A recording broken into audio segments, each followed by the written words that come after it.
चलो बिगिन करते हैं आज के क्लास को। ठीक है, पॉलिनोमियल्स चैप्टर का वैसे थोड़ा बहुत आइडिया तो क्लास 9 में भी दिया जाता है, लेकिन मैं एक बार के लिए ऐसा मान के चलूंगा कि 9 का कुछ भी आप लोग को याद नहीं, और मैं एकदम से बेसिक से स्टार्ट करूंगा पॉलिनोमियल चैप्टर को। ठीक है, ईच एंड एवरी टर्म हम लोग अच्छे से यहाँ पर डिस्कस करेंगे। कुछ टर्म्स का अपन बहुत ज्यादा डेफिनेशन नहीं देखेंगे क्योंकि वो इतना ज्यादा रिक्वायर्ड नहीं है, लेकिन ऐसे हर एक टर्म को एक एक बार हम लोग समझने का कोशिश जरूर करेंगे। ठीक है, तो बिगिन करते हैं सबसे बेसिक टर्म इस चैप्टर का, वेरिएबल्स से। ये वर्ड आप लोग का सुना हुआ है क्या, वेरिएबल्स? Yes sir. हाँ सर। क्या होता है वेरिएबल्स बेटा? Sir basically letters. Basically letters. और कोई डेफिनेशन कुछ ऐड करना चाहेगा? लेटर्स जिसका वैल्यू चेंज होते रहता है। लेटर्स जिसका वैल्यू चेंज होते रहता है। ओके, और कोई डेफिनेशन? वेरिएबल्स। ओके, मैं बताता हूं। ऐसा जनरली हम लोग कह सकते हैं कि any quantity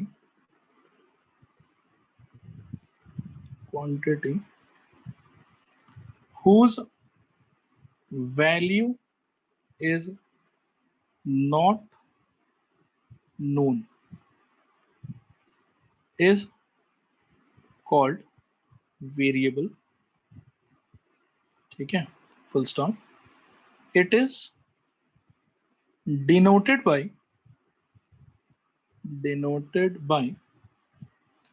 x, y, z, etc. क्या ये डेफिनेशन सबको समझ में आया? रिस्पॉन्ड करो एक बार, हाय ना। हाँ सर। ऐसा कोई भी चीज जिसका वैल्यू हम लोग के लिए अननोन होगा उसको हम लोग बोलेंगे वेरिएबल। ठीक है, नेक्स्ट चीज आता है बेटा कांस्टेंट। कांस्टेंट का डेफिनेशन क्या आप लोग बता सकते हैं कि क्या होता है? What do you mean by the term constant? Fixed value. Fixed values, very good. तो any quantity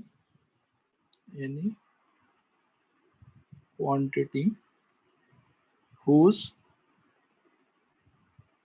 value is fixed is called constant. Full stop. Example: 2, half, √2, 3, 5, 7/3, etcetera. ये सारा क्या चीज का एग्जाम्पल है? कांस्टेंट का एग्जाम्पल है। क्या ये सारा एग्जाम्पल क्लियर है? आप लोग बताओ एक बार, हाँ या ना? हाँ सर। हाँ सर। ओके, हाँ सर। ओके। वेरिएबल और कांस्टेंट के बाद में बेटा एक टर्म होता है एल्जेब्राइक एक्सप्रेशन। एल्जेब्राइक एक्सप्रेशन, कोई ये बता सकता है कि ये किसको कहते हैं हम लोग? Algebraic expression. सर लाइक जब हम लोग वेरिएबल्स एंड कांस्टेंट्स को एक साथ एक इक्वेशन में फॉर्म करते हैं, उससे एल्जेब्रिक एक्सप्रेशन। Okay, okay. मोटा मोटा करेक्ट ही है आपका, बट कुछ टेक्निकल टर्म्स आपने रॉन्ग यूज किए, बट ठीक है, कोई इशू नहीं है, अच्छा है, याद है आपको। इसको बेटा ऐसे हम शायद डिफाइन कर सकते हैं, देखो तुम, कि एनी एक्सप्रेशन या any mathematical expression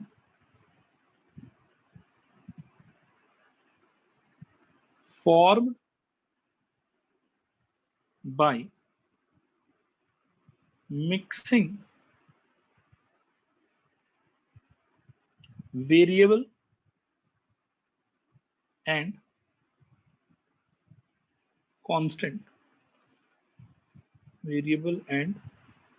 constant, by plus, minus, multiply, divide।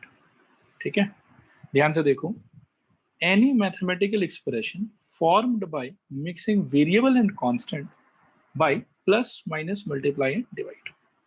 ठीक है, कोई भी मैथमेटिकल एक्सप्रेशन जिसको आप प्लस, माइनस, मल्टीप्लाई या डिवाइड के हेल्प से आप अगर कांस्टेंट और वेरिएबल को इंटर रिलेट करके लिखते हो तो उस मैथमेटिकल एक्सप्रेशन को बोला जाएगा algebraic expression.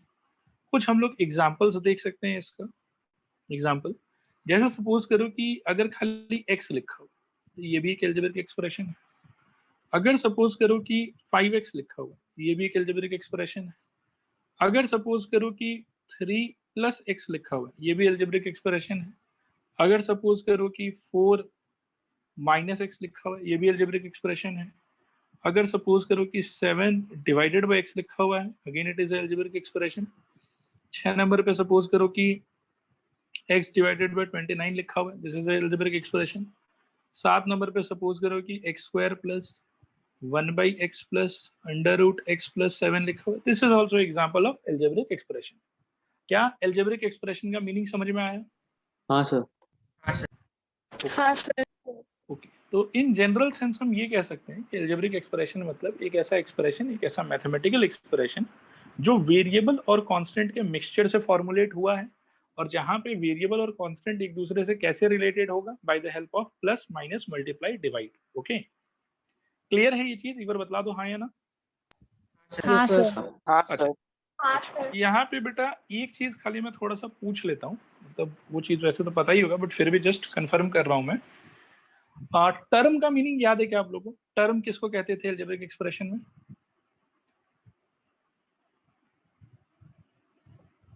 What do you mean by the thing called term in an algebraic expression? अच्छा ठीक है, प्रॉपर डेफिनेशन अगर आप लोग को याद नहीं तो मैं कुछ सवाल पूछता हूँ, आप बस इसका जवाब देने का प्रयास करो। एक नंबर वाले में नंबर ऑफ टर्म कितना है? एक। एक। 2 नंबर वाले में? सर एक। एक। 3 नंबर वाले में? दो। 2। 4 नंबर वाले में? दो। 2। 5 नंबर वाले में? एक। 1। 6 नंबर वाले में? एक। एक। 1। 7 नंबर वाले में? चार। 4।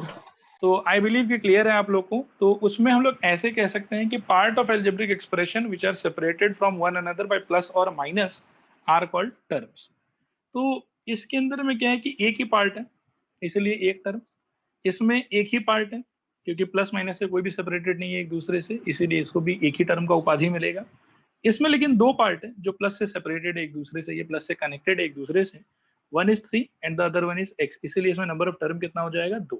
ठीक है, इसमें भी दो पार्ट है जो माइनस से सेपरेटेड है, एक है 4 और एक है x, तो इसीलिए इसको भी हम लोग बोलेंगे 2 टर्म है यहाँ पर। यहाँ पर अगेन प्लस माइनस से आप देखोगे कोई भी सेपरेटेड नहीं है इसीलिए एक ही टर्म है। यहाँ पर भी एग्जैक्टली एक ही टर्म है। यहाँ पर यू कैन सी कि दे रहा 4 टर्म्स जो प्लस से एक दूसरे से सेपरेटेड है। क्या यहाँ तक सारा बात समझ में आया? बताओ एक बार हाँ या ना। हाँ सर। अच्छा, किसी भी एक टर्म के अंदर में बेटा देयर आर 2 पार्ट्स, ये सब भी आपको पता ही होगा, फिर भी मैं जस्ट रिवाइज करा रहा हूँ कि किसी भी टर्म में there are 2 parts, one is variable part and the other one is the constant part. ठीक है, तो वेरिएबल पार्ट को बोला जाता है variable coefficient of the term and constant part को बोला जाता है कांस्टेंट कोफिशिएंट या simply coefficient of the term.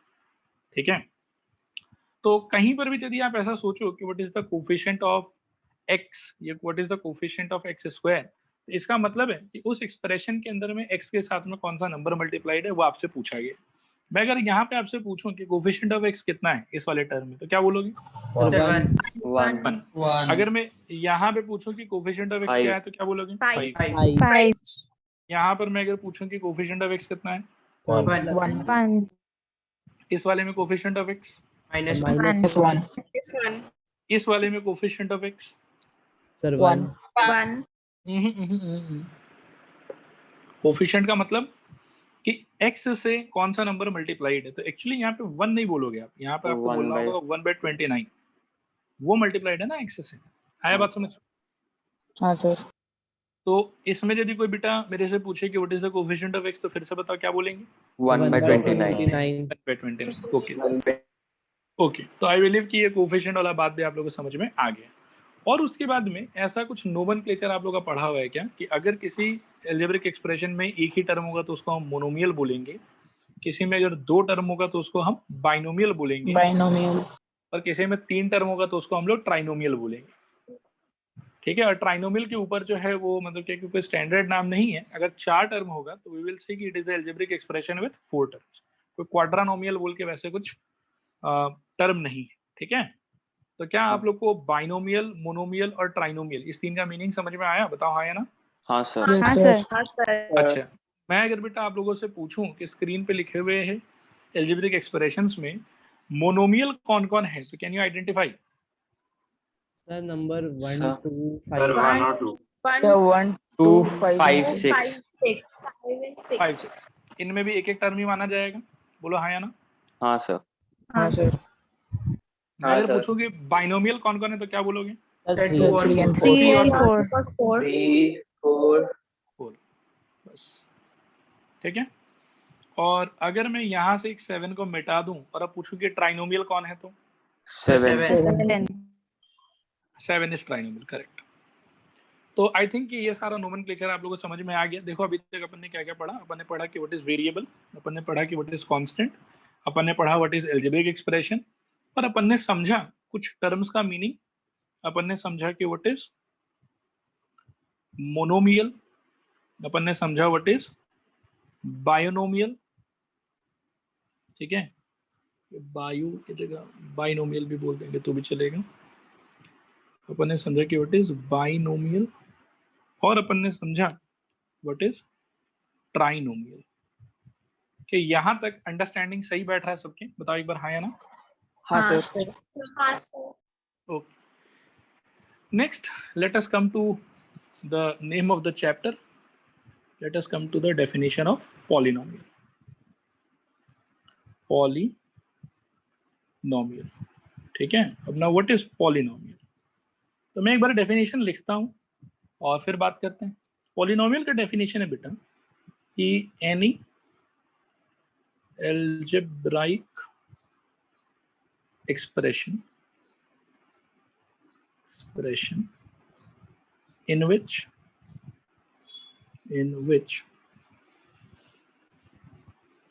all the power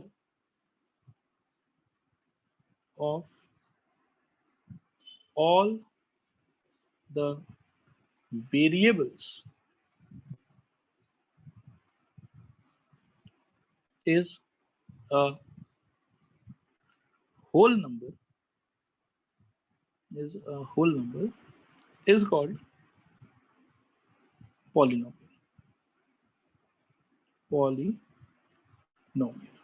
ठीक है। अब ध्यान से दो बार इस डेफिनेशन को समझने का ट्राई करते हैं और फिर कुछ एग्जांपल्स के थ्रू हम लोग इसको और अच्छे से पक्का करने का कोशिश करेंगे। ये कह रहा है कि एनी एल्जेब्रिक एक्सप्रेशन। अब एनी एल्जेब्रिक एक्सप्रेशन का मतलब क्या हुआ कि कोई भी वेरिएबल और कांस्टेंट के मिक्सचर से बनाया गया एक्सप्रेशन, ठीक है, जिसके अंदर में all the powers of all the variables, मतलब कि जितना भी वेरिएबल है उस एक्सप्रेशन के अंदर में उन सारे वेरिएबल का सारा power is a whole number, उसको होना चाहिए होल नंबर, उसको हम लोग बोलेंगे पॉलिनोमियल। क्या ये डेफिनेशन 20-30% समझ में आया? बताओ एक बार हाँ या ना। हाँ sir. ओके, अब मैं एक लाइन और यहां पर लिखना चाहूंगा कि it is generally denoted by fx or gx. It is generally denoted by fx or gx, ठीक है। अब ध्यान से सुन, कुछ एग्जांपल्स लेते हैं हम लोग। एग्जांपल, इसमें क्वेश्चन है आपका कि आइडेंटिफाई द पॉलिनोमियल, ठीक है। तो अब मैं यहाँ पे खूब सारा मैथमेटिकल एक्सप्रेशन लिखूंगा, आपको ये आइडेंटिफाई करना है कि उसमें से कौन पॉलिनोमियल है और कौन पॉलिनोमियल नहीं, ठीक है। नंबर 1 बेटा, let me take fx is equal to say x square plus 2x। तो क्या ये पॉलिनोमियल होगा? Yes sir. Yes sir. हाँ सर। हाँ सर हर बार स्टूडेंट्स हम लोग कोशिश करेंगे रीजन देने का कि क्यों ये पॉलिनोमियल होगा, और अगर ये पॉलिनोमियल नहीं होगा तो हम ये भी कोशिश करेंगे बताने का कि क्यों ये पॉलिनोमियल नहीं होगा। तो कैन यू टेल मी कि इसको पॉलिनोमियल क्यों बोल रहे हो? सर क्योंकि इसका because- पावर सर होल क्योंकि नंबर है। x का पावर होल नंबर है। इसमें पहले x का पावर भी होल नंबर है और दूसरे x का पावर भी होल नंबर है। पहले x का पावर 2 है और दूसरे x का पावर 1 है, तो दोनों होल नंबर हुआ, इसीलिए yes it is a polynomial. It is a polynomial. क्या ये सबको क्लियर है? बताओ जल्दी से। हाँ सर। हाँ sir. Yes sir. Okay, very good बेटा। अच्छा, नंबर 2 पे fx equal to x plus 1/x, क्या ये पॉलिनोमियल होगा? नहीं सर। नहीं सर। नहीं। रीजन दो बेटा, क्यों नहीं? सर क्योंकि एक में x का पावर है -1। नेगेटिव है। Very good. मतलब एक्चुअली इसको सिंप्लीफाई करके सोचेंगे तो ये पहला वाला x तो ठीक रहेगा, दूसरा x क्या हो जाएगा? x के पावर में -1। अभी x के पावर में अगर -1 हो गया तो ऊपर मेरा डेफिनेशन मेरे से कहता है कि देखिए कि any algebraic expression in which all the power of all the variable is a whole number.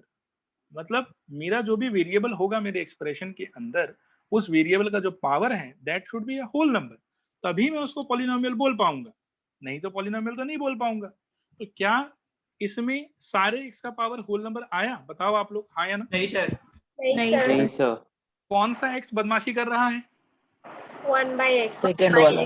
Second वाला, ये बदमाशी कर रहा है। अब इसके पावर में मैं देख सकता हूँ कि भाई -1 है, तो यदि एक पावर इसका -1 हो गया तो मेरा कमेंट क्या होगा कि it is Not not a polynomial. A polynomial. Very good. मैं पॉलिनोमियल का शॉर्ट फॉर्म ऐसे पॉली की पावर में n जैसा लिखूंगा, आप लोग पूरा पूरा लिखना अपने कॉपी में, ठीक है? पॉलिनोमियल। ओके, तो let me take third example. अभी हो गया, एक नंबर देख लिया, 2 नंबर देख लिया, एक और देख। आप लोग बताओ मेरे को कि ये पॉलिनोमियल बन पाएगा कि नहीं बन पाएगा। fx इक्वल टू सपोज करो कि x प्लस √x। बताओ सर नहीं सर है नहीं है। पॉलिनोमियल। सर नहीं है।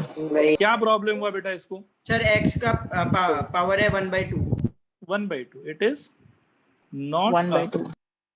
पॉलिनोमियल। अभी क्या दिक्कत हो गया इसको? दिक्कत ये हुआ कि ये वाला जो टर्म है वो एक्चुअली क्या है? x के पावर में हाफ, ठीक है? अब सिंस ये x के पावर में हाफ हो गया, लेकिन मेरे डेफिनेशन के हिसाब से सारे वेरिएबल का पावर जो है वो होना चाहिए था होल नंबर, इसीलिए मैं इसको पॉलिनोमियल नहीं बोल पाऊंगा। 4 नंबर पे let me take another example से fx इक्वल टू कुछ ऐसा लिखा हुआ है डायरेक्टली कि x प्लस x के पावर में 3/4, ठीक है?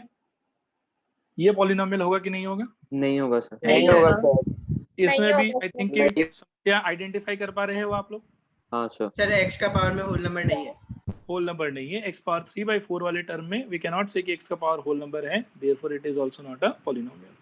So it is not a polynomial. I hope कि ये सबको समझ में आ रहा होगा। 5 सर। नंबर पे सर हाँ सर। बेटा आखिरी मतलब कि एक्सप्रेशन में लेता हूँ say fx is equal to x square plus 5x plus 7। ये वाला पॉलिनोमियल है कि नहीं? है सर। है सर। है सर। हाँ सर है है। सर। ओके ओके, ये बहुत इजी था, सब लोग आइडेंटिफाई कर लिए। थोड़ा इसके बारे में कमेंट करो तो कि x square plus √2x plus 7 ये है कि नहीं? सर है सर। है। किसी को ऐसा लग रहा है कि ये नहीं है? बताओ मेरे को। ये सबको लग रहा है कि ये है।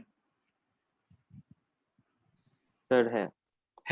ओके, एक्चुअली में ये है। बहुत बच्चे लेकिन ना इसमें कंफ्यूज हो जाते हैं कि सर यहाँ तो √2 है तो ये कैसे पॉलिनोमियल बनेगा। तो आपको ये ध्यान रखना चाहिए कि पॉलिनोमियल की डेफिनेशन में जो रेस्ट्रिक्शन है वो रेस्ट्रिक्शन x के पावर में।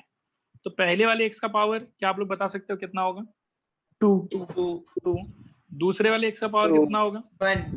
1 और लास्ट में x नहीं लिखा हुआ तो उसका पावर कितना मान सकते हैं? 0। 0। तो जितना भी x मेरे को एक्सप्रेशन में दिखाई दे रहा है सारे x का पावर तो होल नंबर ही हुआ। पहले का 2 हुआ, दूसरे का 1 हुआ और तीसरे का 0 हो गया। तो 0 भी होल नंबर, 1 भी होल नंबर और 2 भी होल नंबर। फिर प्रॉब्लम क्या? फिर तो कोई प्रॉब्लम नहीं है, सारा x का पावर होल नंबर हो गया, देयरफॉर वी विल से कि इट इज अ पॉलिनोमियल। ठीक है, तो क्या ये कंफ्यूजन दूर हुआ आप लोग का? बताओ हाँ या ना। हाँ हाँ सर। सर। हाँ sir. Okay, very good. It is a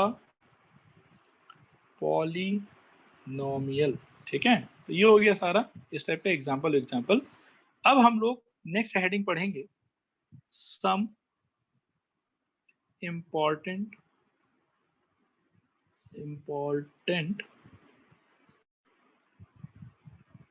terms related to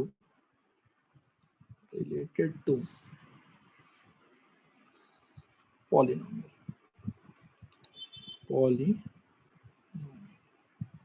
ठीक है, इसमें एक एक करके हम बहुत सारा चीज पढ़ेंगे। 3 चीज है वैसे मेनली जो पढ़ना है हम लोग को। सबसे पहला है बेटा degree of polynomial. Degree of polynomial किसको कहते हैं, सबसे पहले ये पढ़ना है हम लोग को। तो इसमें अंदर जाने के पहले, मतलब क्या कि इसको एक्सप्लेन करने के पहले मैं एक बात आपसे पूछना चाहता हूँ इसके बारे में। ठीक है, वो बात ये है कि पॉलिनोमियल के सारे टर्म में जो वेरिएबल प्रेजेंट होगा उसका पावर क्या होना चाहिए अकॉर्डिंग टू डेफिनेशन, बताओ मुझे। Whole number. Whole number. तो अलग अलग टर्म में x का अलग अलग पावर होगा। ठीक है, और सारे टर्म में जब आप सारे x का पावर नोटिस कर लोगे तो उन सारे पावर्स में जो सबसे बड़ा पावर होगा x का, उसको बोला जाएगा डिग्री ऑफ द पॉलिनोमियल। क्या ये बात क्लियर हुआ? हाँ सर। हाँ सर। हाँ सर। Okay. तो इसको बेटा कैसे डिफाइन कर सकते हैं हम लोग कह सकते हैं कि इन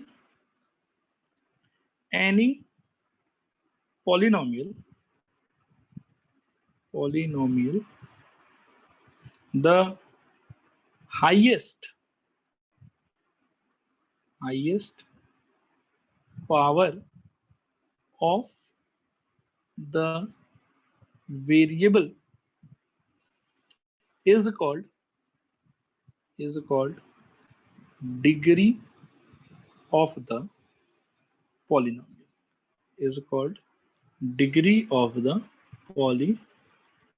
polynomial, क्या ये डेफिनेशन सबको क्लियर हुआ? बोलो हाँ या ना।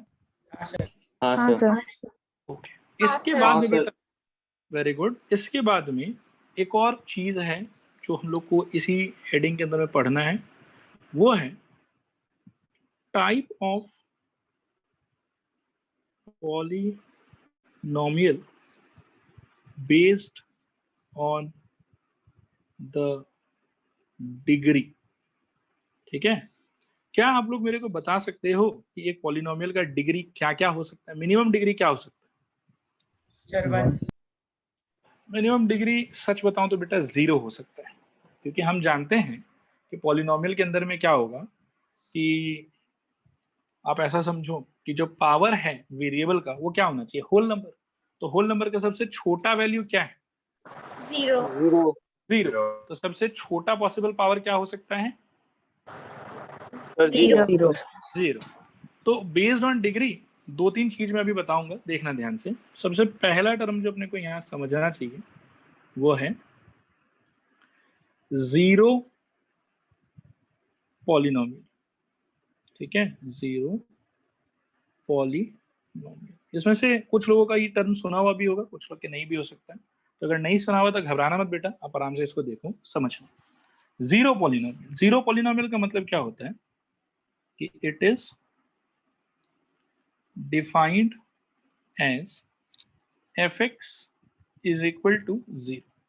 अगर आप किसी पॉलिनोमियल में सिर्फ 0 रखते हैं, कोई वेरिएबल है ही नहीं वहां, सिर्फ 0 है, ठीक है, तो उसको बोला जाता है 0 पॉलिनोमियल।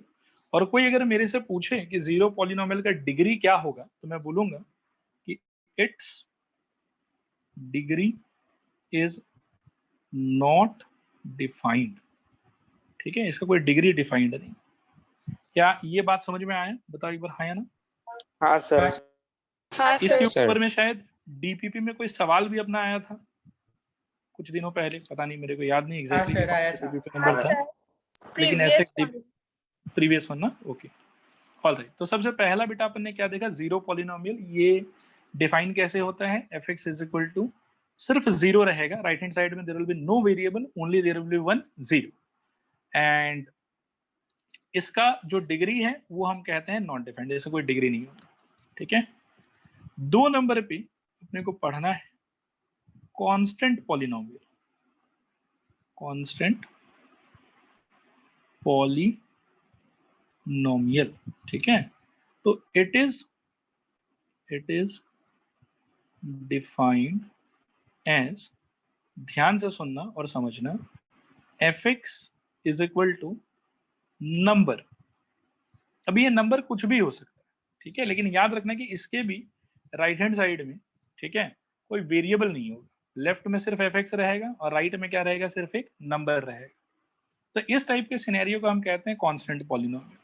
आप एग्जांपल ले सकते हो इसका, जैसे सपोज करो कि मैं बोलूं कि fx is equal to half, तो ये एक कांस्टेंट पॉलिनोमियल है। मैं अगर बोलूं कि fx इज इक्वल टू 5, तो ये एक कांस्टेंट पॉलिनोमियल है। मैं अगर बोलूं कि fx is equal to root 2, तो ये भी एक कांस्टेंट पॉलिनोमियल है। मैं अगर बोलूं कि fx इज इक्वल टू -7 और कोई वेरिएबल ना रखूं साथ में, तो इसको मैं वापस से क्या कह सकता हूं, कांस्टेंट पॉलिनोमियल। क्या आप लोगों को कांस्टेंट पॉलिनोमियल का मीनिंग समझ में आया, बताओ हाँ या ना? हाँ सर। हाँ सर। हाँ सर। हाँ ओके।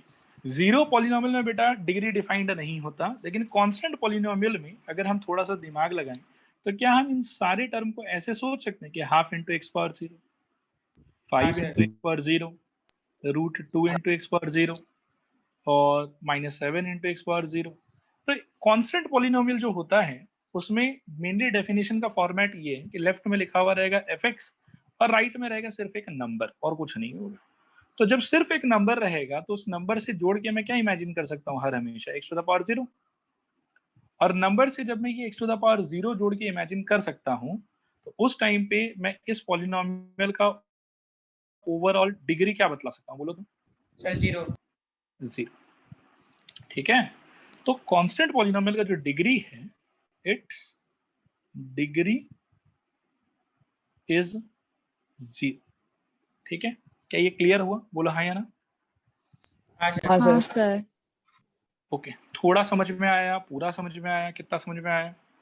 सर एक बार और पूरा बताइए समझ- ना। देखो बेटा, मैंने कहा कि पूरा। कोई भी आपकी जो पॉलिनोमियल का डेफिनेशन का फॉर्मेट है वो कह रहा है कि fx इक्वल टू नंबर होना चाहिए, नंबर के अलावा कुछ नहीं होना चाहिए। तो मैं क्या सोच सकता हूँ कि fx इक्वल टू एक नंबर रहेगा और उसके साथ में आई कैन थिंक कि यहाँ पर x पावर 0 लिखा हुआ है, क्योंकि x पावर 0 का ओवरऑल मतलब क्या हो जाएगा, 1। बात आ रहा है समझ? तो सिंस मैं नंबर को हमेशा ऐसे इमेजिन कर सकता हूँ कि number into x to the power 0 लिखा हुआ है, तो इस वाले एक्सप्रेशन में वेरिएबल का हाईएस्ट पावर मेरे को क्या दिखाई दे रहा है, 0 ही दिखाई दे रहा है। और डिग्री का मतलब ही यही है कि सारे प्रेजेंट वेरिएबल्स में सबसे लार्जर पावर जिसका होगा, क्या हाँ क्लियर है? सर। हाँ sir. Okay okay, alright. After constant polynomial बेटा जो आप लोग कह रहे थे वो आएगा 3 नंबर पे, लीनियर पॉलिनोमियल। लीनियर पॉलिनोमियल, अच्छा। तो लीनियर पॉलिनोमियल का जो डेफिनेशन होगा वो देखो कैसा होगा कि it is defined as f of x is equal to ax plus b, where a is not equal to 0 and a comma b are any real number। मतलब ये हुआ कि इसके अंदर में ज्यादा से ज्यादा 2 टर्म हो सकता है, एक x के पावर 1 वाला टर्म और एक x के पावर 0 वाला टर्म। x के पावर 1 में जो कोफिशिएंट होगा उसको मैं स्मॉल a से रिप्रेजेंट कर रहा हूँ और x के पावर 0 वाला जो टर्म होगा उसको मैं b से रिप्रेजेंट कर रहा हूँ। ये x के पावर 0 का जो कोफिशिएंट होगा उसको मैं b से रिप्रेजेंट कर रहा हूँ। दुनिया के अलग अलग लीनियर पॉलिनोमियल में a और b का वैल्यू अलग अलग हो सकता है, लेकिन ओवरऑल जो लीनियर पॉलिनोमियल का जनरल फॉर्मेट होगा वो इसी टाइप का आपको दिखाई पड़ेगा, क्योंकि लीनियर पॉलिनोमियल होने का मतलब है कि डिग्री मस्ट बी 1। तो x का जो हाईएस्ट पावर हमको परमिसेबल है वो सिर्फ 1 है, और x का पावर 1 तक अगर मेरे को परमिटेड है तो 0 वाला टर्म भी उसके अंदर में हो सकता है, कोई इशू नहीं है। क्योंकि ओवरऑल जब मैं कंपेयर करूंगा कि largest power of present x क्या है तो वो मैं बोलूंगा कि 1 है। क्या ये फॉर्मेट समझ में आया, बोलो हाँ या ना? हाँ सर। हाँ सर। हाँ सर। हाँ। और यहाँ पे बेटा ध्यान रखना कि b का वैल्यू भले ही 0 हो सकता है कोई कोई क्वेश्चन के अंदर में, कोई कोई सिचुएशन के अंदर में, लेकिन a का वैल्यू कभी भी 0 नहीं होगा। क्या कोई स्टूडेंट मेरे को कमेंट कर सकता है इस बात पे कि क्यों a का वैल्यू 0 नहीं होना चाहिए? सो अगर a का वैल्यू 0 होगा तो सर x का क्या मतलब, तो वो हाँ x तो एकदम 0 हो करेक्ट, जाएगा। एकदम करेक्ट। अगर ए का वैल्यू बेटा 0 ही हो गया तो यहाँ पे 0 हो गया तो ओवरऑल ये टर्म तो वैनिश हो जाएगा। तब कोई अगर आगे ढूंढेगा कि इस पॉलिनोमियल में वेरिएबल का हाईएस्ट पावर क्या है तो x तो मिलेगा ही ना उसको, तब तो वो नहीं बोल सकता कि x का हाईएस्ट पावर 1 है। तो देयरफॉर जो आपके x का कोफिशिएंट है यहाँ पे वो वाला 0 नहीं होना चाहिए। मतलब किसी भी पॉलिनोमियल में याद रखना कि जो लार्जेस्ट पावर ऑफ x है उसका कोफिशिएंट कभी भी 0 नहीं होना चाहिए। क्लियर है यहाँ तक सारा सिचुएशन? बताओ हाँ या ना? हाँ सर। हाँ सर। हाँ सर। ओके तो मैं कुछ एग्जांपल्स ऐसे रैंडमली चूज करता हूँ बेटा, ठीक है? आप लोग मेरे को देख के थोड़ा सा सोच के ए और बी का वैल्यू बताने का ट्राई करना उसके कंपैरिजन में, ठीक है? अगर मैं बोलूँ कि एफ एक्स इक्वल टू मान लो कि 2x + 7, तो बताओ मेरे को ए कौन बी कौन? सर A2 है सर B7 2a और 7b। A2 है और b7 है। Very good. F x equal to मानो 3x - √2, ए क्या है बी क्या है? सर A3 है B - √2 है। A3 है B -2। -√2। शानदार बेटा, बहुत बढ़िया। अगर मैं बोलूं कि f x equal to simply 7x है, जब सर सर a7 और A7 है b0। और B0। और B0। बी है 0। बहुत शानदार बेटा, बहुत शानदार। मान लो कि मैं ऐसे बोलूं कि जी एक्स इक्वल टू एक्स, जब सर A1 है B0। सर A1 है B0। b0। वेरी गुड, बहुत बढ़िया बेटा। तो आई होप कि लीनियर पॉलिनोमियल के इन जनरल मीनिंग क्लियर है आप लोग को। थोड़ा कंफर्म कर दीजिए हाँ या ना? हाँ हाँ sir. Sir. Okay, let us now study quadratic polynomial. Quadratic polynomial, polynomial, ठीक है? तो इसका मतलब हो जाएगा कि क्वाड्रेटिक पॉलिनोमियल जब भी मैंने बोल दिया तो डिग्री का वैल्यू तो 2 ही होना चाहिए, है ना?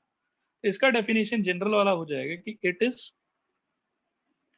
Defined as f of x is equal to, देखने में ऐसा होना चाहिए, ax² plus bx plus c where a not equal to 0. It is defined as ax² plus bx plus c where a not equal to 0, और साथ में कि a, b, c ये जो तीनों चीज है आर एनी रियल नंबर, ठीक है? ए बी सी का वैल्यू कुछ भी हो सकता है, अलग अलग पॉलिनोमियल में अलग अलग होगा, ठीक है? तो आप यहाँ पर देखो कि जैसा कि ये टर्म क्वाड्रेटिक सजेस्ट कर रहा है तो प्रेजेंट x का हाईएस्ट पावर कितना होना चाहिए? 2, जो कि आप यहाँ पर देख सकते हैं कि है बिल्कुल, x का हाईएस्ट पावर 2 है। और अगर x का हाईएस्ट पावर 2 है तो उसके नीचे के पावर का x भी यहाँ पर प्रेजेंट हो सकता है। तो 2 के बाद वाला पावर यू कैन सी कि इट इज 1, एंड उसके नीचे का x का power you can see here कि इट इज 0, वो वाला भी प्रेजेंट है, कोई परेशानी नहीं। फिर x² का जो कोफिशिएंट है वो यहाँ पर a है, और x का जो कोफिशिएंट है वो यहाँ पर b है, और B है। कांस्टेंट टर्म या x पावर 0 का जो कोफिशिएंट है वो यहाँ पर c है। क्या ये पूरा आइडिया क्लियर हुआ? बताओ हाँ या ना? हाँ हाँ सर। सर। हाँ sir. And once again a cannot be 0, तो उसका पर्पस समझ में आया आपको कि a 0 क्यों नहीं हो सकता? हाँ सर। तो कोई बच्चा मेरे को बताए जरा कि a 0 क्यों नहीं हो सकता? ऐसी क्यूरियोसिटी मेरे मन में। तो फिर x⁴ का कुछ वैल्यू ही तो नहीं हो होगा। जाएगा तो सर x तो वैनिश हो जाएगा और फिर ये एक्चुअली क्वाड्रेटिक से शिफ्ट होके क्या बन जाएगा? लीनियर बन जाएगा, ठीक है? बोलो। ओके, अच्छा एक बात और बताओ बच्चों कि b और c 0 हो सकता है क्या? हाँ सर, हो सकता हो सकता b है और सर। c का कोई परेशानी नहीं है, वो चाहे तो 0 भी हो जाए, वो चाहे तो कुछ भी हो जाए, कोई प्रॉब्लम नहीं। Okay, so f x equal to let us see 2x² plus 5x minus 9। बतलाओ जल्दी से कि ABC कौन कौन है? सर A2 है B5 है और C -9। अच्छा अच्छा, वेरी गुड। और मैं अगर आपको बोलूं कि थोड़ा सा कैटेगराइज करो तो कि ये मोनोमियल है कि बाइनोमियल है कि ट्राइनोमियल है, तो क्या बोलोगे? ट्राइनोमियल। ट्राइनोमियल। ट्राइनोमियल। ट्राइनोमियल। बहुत बढ़िया, बहुत बढ़िया, बहुत बढ़िया। अच्छा लगा जान के कि आप लोग एकदम ध्यान दे रहे हैं, very good. gx equal to, मैं अगर सिंपली लिखूं कि मान लो 5x² माइनस 25, तो क्या ये क्वाड्रेटिक पॉलिनोमियल है? है हाँ सर। सर। है सर। हाँ सर। फिर ABC का वैल्यू आप लोग मेरे को बताओ जरा बाय सर कंपैरिजन। A का वैल्यू 5 5 है, है, B का B वैल्यू 0 है और C C -25 है। B का value C is -25, B is 0, very good, and E is 5। ये तो आप लोगों ने बिल्कुल सही बताया। अच्छा, मोनोमियल, बाइनोमियल, ट्राइनोमियल में कैटेगराइज करना हो तो sir binomial. Binomial binomial, very good, with दो टर्म, वेरी गुड बेटा। अगर मैं फिर से fx इक्वल टू एक नया डेफिनेशन ऐसा सजेस्ट करूं कि x² + 2x, तो is it a quadratic polynomial? Yes sir. Yes, sir. हाँ sir okay, A1 monomial, binomial, trinomial? Sir binomial. Binomial. Binomial. Binomial. और ABC का वैल्यू? सर A1 है, B2 है और वन C0 B है। equals to 2 and C equals to A is 1 you are trying to say, B is 2 you are trying to say, and C क्या बोल रहे हो? 0। 0 जी, वेरी गुड, बहुत बढ़िया, बहुत बढ़िया, शानदार। तो आई थिंक ये भी क्लियर हो गया। नेक्स्ट बेटा हाँ, सर। एक आखिरी है, थोड़ा सा उसको भी देख के नक्की करते हैं। डी के बाद में ई पॉइंट पे let us talk about cubic polynomial. Cubic polynomial, बताओ क्यूबिक पॉलिनोमियल क्या आप लोग कोशिश करोगे क्यूबिक पॉलिनोमियल को डिफाइन करने का? Sir fx Yes, is equal to sir. ax³ + bx² + cx + d। बहुत बढ़िया बेटा, शानदार। fx is equal to ax³ + bx² + cx + d। अच्छा, साथ में कंडीशन क्या होना चाहिए कि a नॉट इक्वल टू 0 और a, b, c are any real क्या number? Sir A, B, C, D होना चाहिए ना? अच्छा हाँ, डी भी हो जाएगा इसमें, क्यूबिक आ गया है तो एक और टर्म ऐड हो जाएगा, बिल्कुल सही कहा आपने, डी भी हो जाएगा। क्लियर है नहीं क्लियर है ये बताओ? हाँ क्लियर सर, है। क्लियर है। ओके, हाँ sir.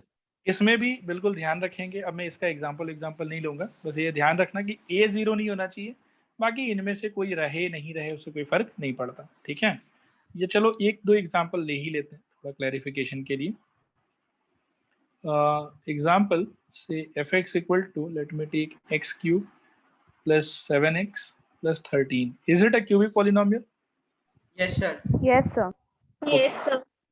Okay, and what are the values of ABCD here? Sir A का वैल्यू 1, B का वैल्यू 0, C का वैल्यू 7 और D का वैल्यू 13। 7, D का value. Okay, A1 that is correct, B0 that is also correct, C is equal to 7 that is correct, and D is equal to 13। तो I hope कि clear है सबको, बताओ एक बार हाँ या हाँ ना? सर। हाँ, हाँ, sir. सर। हाँ सर। ओके, बहुत बढ़िया बेटा। ओके, नेक्स्ट चलते हैं अपन नेक्स्ट डेफिनेशन पे। तो देखो अपन अभी पढ़ क्या रहे थे, अपन पढ़ रहे थे some important term related to polynomial. इसमें पहले मैंने पढ़ा, मतलब पढ़ाया आप लोग को डिग्री ऑफ पॉलिनोमियल, जिसका मतलब होता है कि पॉलिनोमियल में प्रेजेंट वेरिएबल का हाईएस्ट पावर, ठीक है। उसके बाद में ऐसे ही इससे रिलेटेड एक पार्ट था, वो अपन ने पढ़ा कि type of polynomial based on their degree. तो टाइप ऑफ पॉलिनोमियल में there is a zero polynomial, there is constant polynomial, there is linear polynomial, there is quadratic polynomial, there is cubic polynomial, ठीक है। Zero polynomial का अपन ध्यान रखेंगे, बहुत महत्वपूर्ण बात कि it's degree is not defined, इसका डिग्री डिफाइंड नहीं होता। और जीरो पॉलिनोमियल का डेफिनेशन है कि डायरेक्टली fx इक्वल टू 0, कोई दूसरा नंबर नहीं होना चाहिए, जीरो ही होना चाहिए। फिर नेक्स्ट है कांस्टेंट पॉलिनोमियल, उसका मतलब है कि fx इक्वल टू कोई भी नंबर ले लो, कोई प्रॉब्लम नहीं है, बट लेकिन राइट हैंड साइड में fx के डेफिनेशन में सिर्फ नंबर होना चाहिए, तो उसको हम लोग बोलेंगे constant polynomial.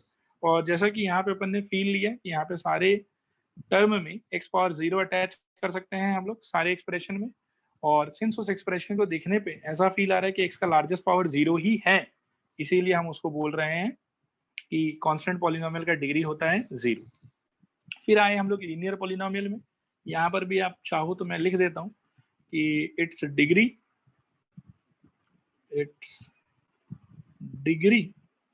Is how much, 1, इसका डिग्री होगा 1, ठीक है। नेक्स्ट है क्वाड्रेटिक, इसका degree, it's degree is 2। Next है क्यूबिक, तो इट्स डिग्री इज, कितना होता है डिग्री बताओ आप लोग? 3 3। वेरी गुड, तो it's degree is 3. I hope कि थिंग्स आर क्लियर हियर, ठीक है, क्यूबिक पॉलिनोमियल। अब हम लोग चलते हैं एक नेक्स्ट टर्मिनोलॉजी के तरफ। ये भी बहुत इंपॉर्टेंट है, वैसे ही क्लास 9 में पढ़ा हुआ है, फिर भी अपन एक बार रिवाइज करेंगे इसको। तो next term that we will try to understand is value of the polynomial. इस वाली डेफिनेशन को हम एक एग्जाम्पल के थ्रू समझने का ट्राई करेंगे। इसको मैं वर्बली बताऊंगा तो उससे कोई फायदा नहीं होता, तो बार बार बच्चा देखता है और कंफ्यूज हो जाता है। तो अपन इसको एक एग्जाम्पल के थ्रू समझने का ट्राई करते हैं, देखना समझ में आ जाएगा आप लोगों को। Example, find value of polynomial. इसको कई बार अपन शॉर्ट फॉर्म में लिखेंगे VOP, वैल्यू ऑफ पॉलिनोमियल, ठीक है। fx is equal to say x square plus 5x plus 6 at say x is equal to कुछ भी ले लो, 2 ले लो। तो जब कभी भी ऐसा आपसे कहा जाए कि find the value of polynomial, ठीक है, VOP, कोई एक पॉलिनोमियल का डेफिनेशन आपको दिया हुआ होगा कि ये पॉलिनोमियल है एट x इक्वल टू 2, ये x के कोई भी कांस्टेंट वैल्यू के लिए, ठीक है। तो इसका बड़ा सिंपल मीनिंग होता है सॉल्यूशन, ठीक है। Value of polynomial fx at x equal to 2 is f of 2।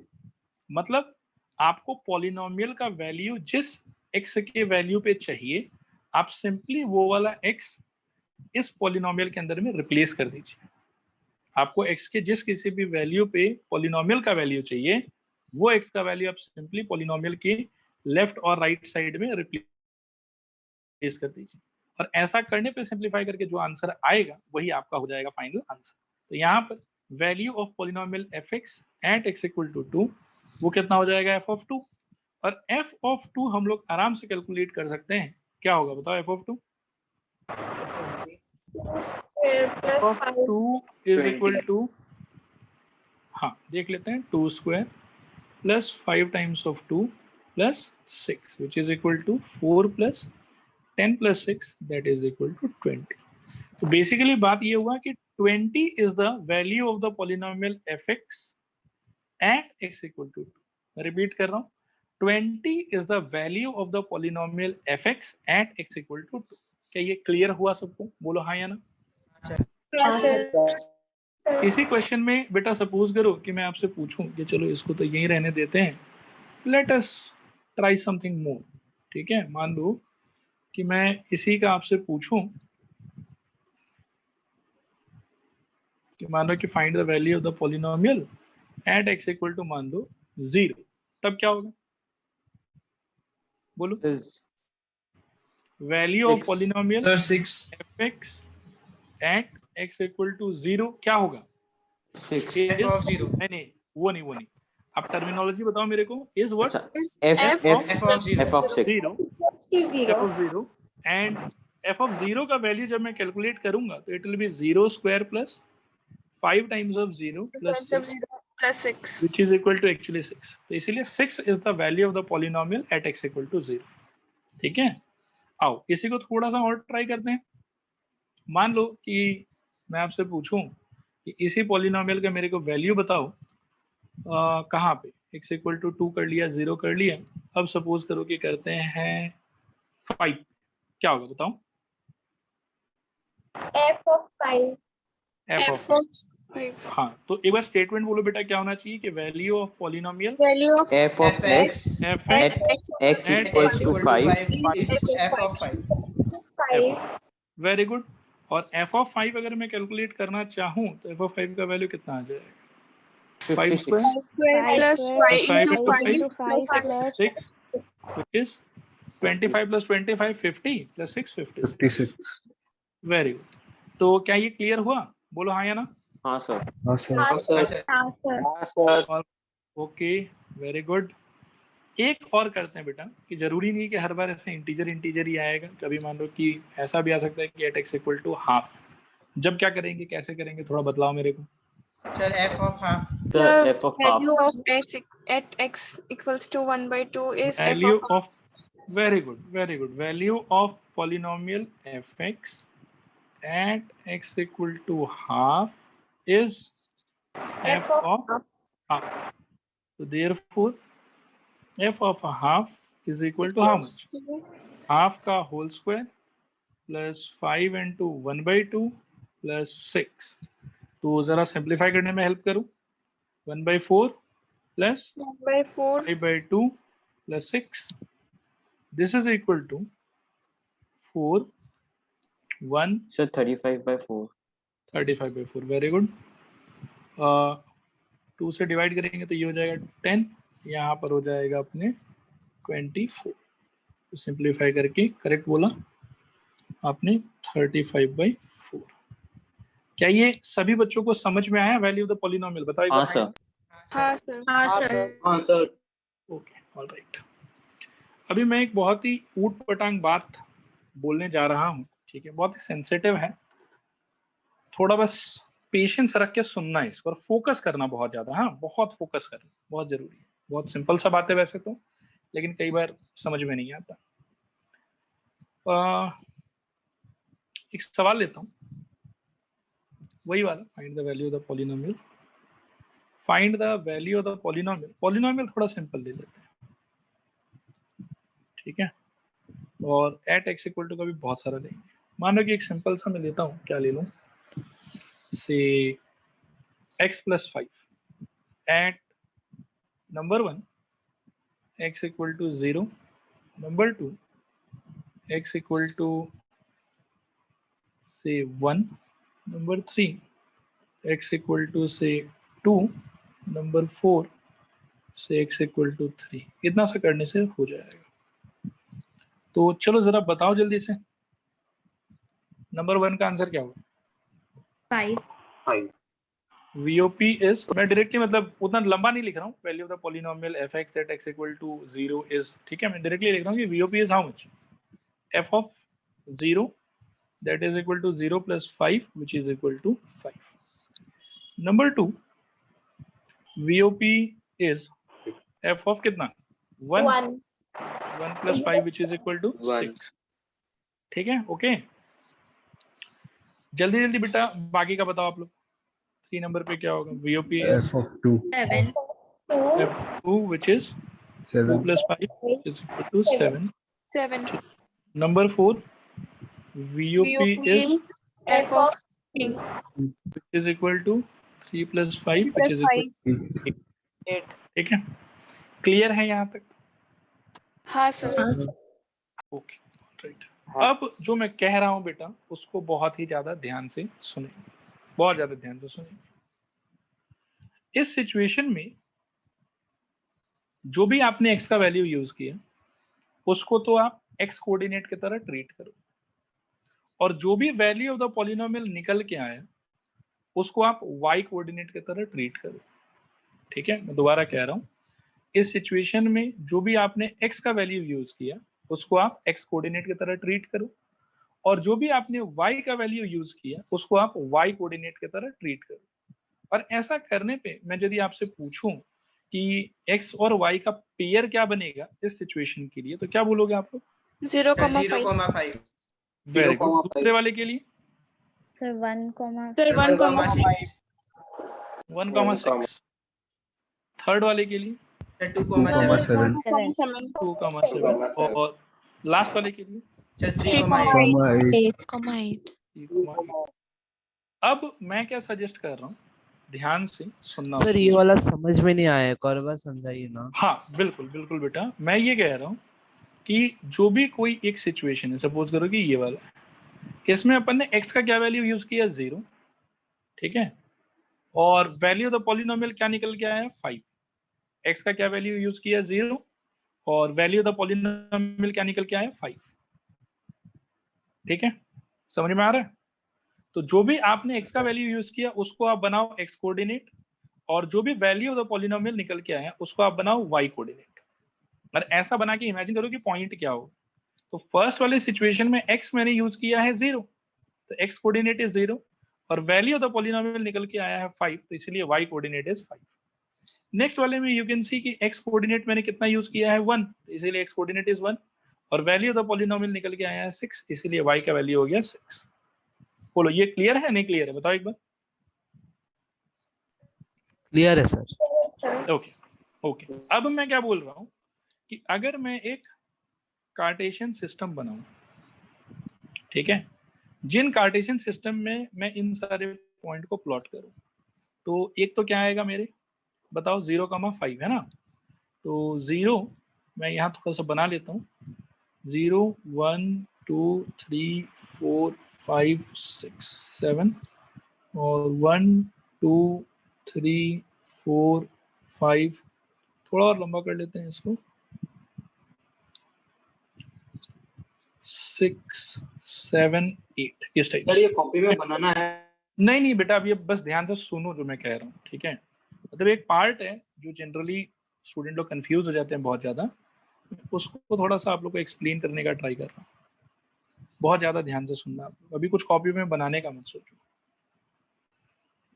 Okay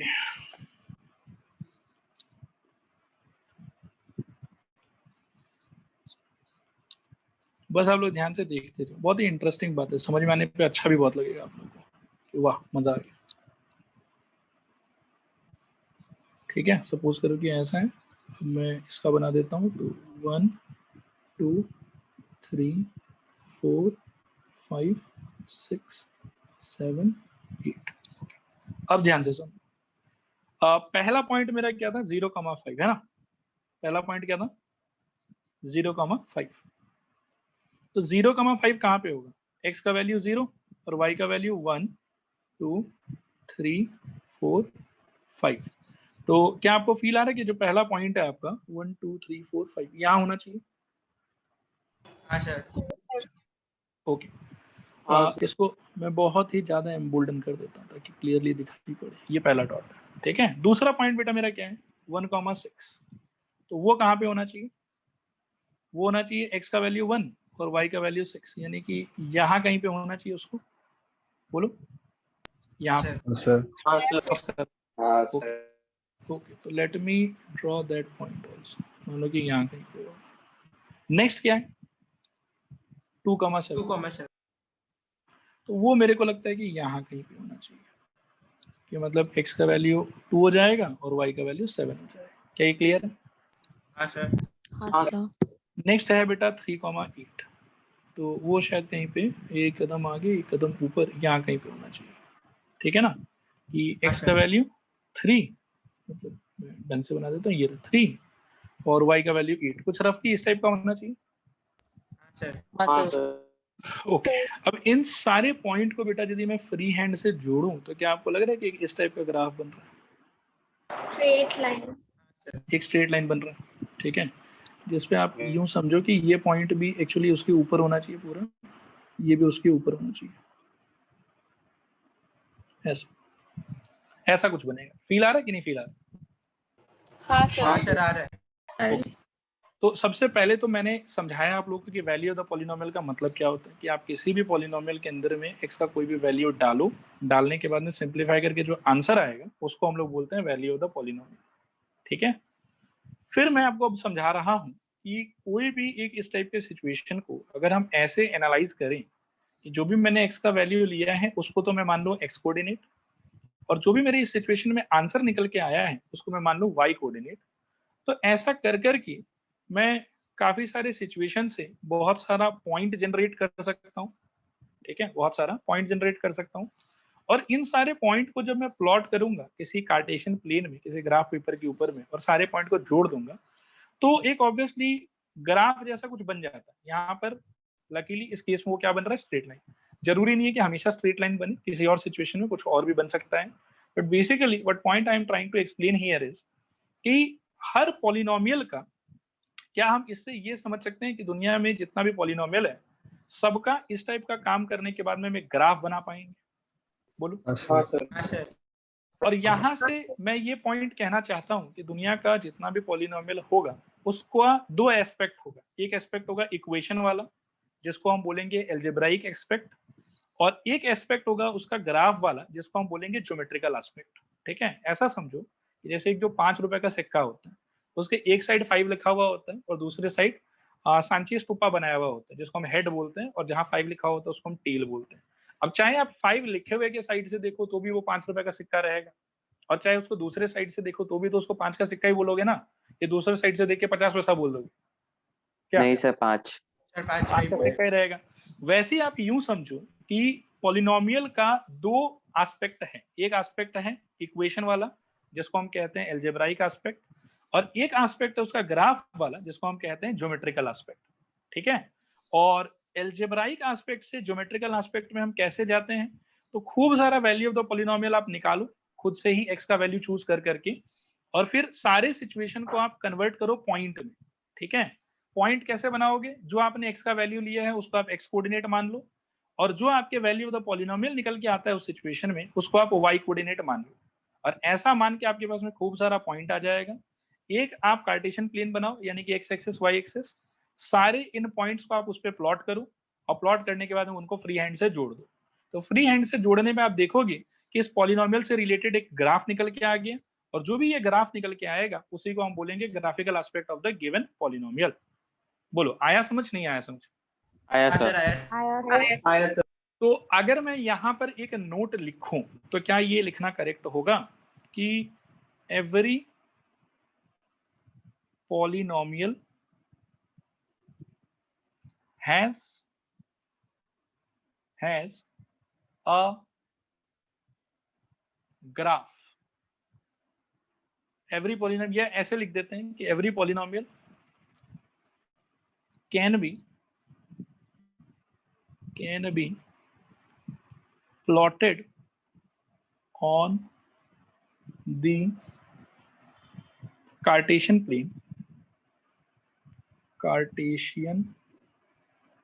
plane as graph।